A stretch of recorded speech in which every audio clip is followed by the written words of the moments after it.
მე უკვე აღნიშნე რომ 2005 წლის 23 ნოემბერს აღუკვეცე და სადღაც 2006 წლის იანვრის ნახევარში, ანუ აღკვეციდან სადღაც 2 თვეში, 2 თვე ნახევარში მე მეუღლე კალისტრატემ დამიბარა თავის რეზიდენციაში ქუთაისში. გელათიდან ჩავედი მეუღლე კალისტრატესთან, შევედი მის კაბინეტში და დამკვდა ერთი ახალგაზრდა ბიჭი, რომელიც გამაცნო მეუღლე კალისტრატემ და მითხრა რომ ის იყო უშიშროების თანამშრომელი.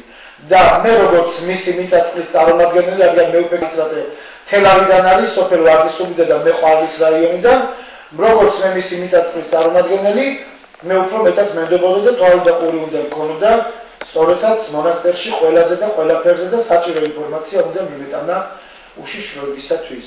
რაზეც მე უარი განვაცხადე, დავიფარე კუდი და იმავე წამს დავტოვე ქუთაისის ეპარქია და წამოვედი მე ეპარქიიდან. მაგრამ მის შემდეგ ამ ფაქტის შემდეგ ეს მოხდა 2006 წლის იანვარში, თებერვალს და 6 მარტს უკვე მე დამაპატიმრეს ზუგდიდში დადიანების ტაძრის ეზოში. მინდა გითხრათ რომ მაშინ მოსამართლემ შალვა ჭედლიშვილმა პირდაპირ მითხრა რომ მე რომ შენ გადამართლო მე დამიჭერებო. რადგან მე ვამბობდი სულ ვეუბნებოდი პროცესზე რომ ბატონო შალვა, ბატონო მოსამართლე, მე ვარ ახალგაზრდა იურისტთა კავშირის თავმჯდომარე, მე ვარ ადვოკატი, რომელიც ვარ რეგისტრირებული ყვარლის რაიონული სასამართლოს თავმჯდომარის მარინა ცერცვაძის მიერ.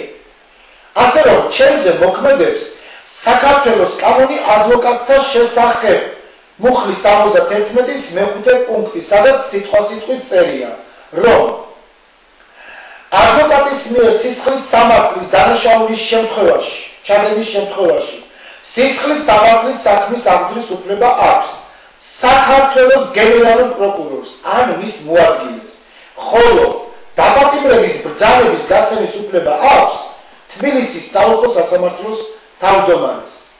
აქ რა მოხდა ჩემს შემთხვევაში? საქმე აღძრა გურჯაანის რაიონულმა პროკურატურამ, ხოლო დაპატიმრების ბრძანება გასცა ყვარლის რაიონულმა სასამართლომ. ასე რომ ჩემს მიმართ თავიდანვე დაიწყო განხორციელდა უხეშად კანონის დარღვევა.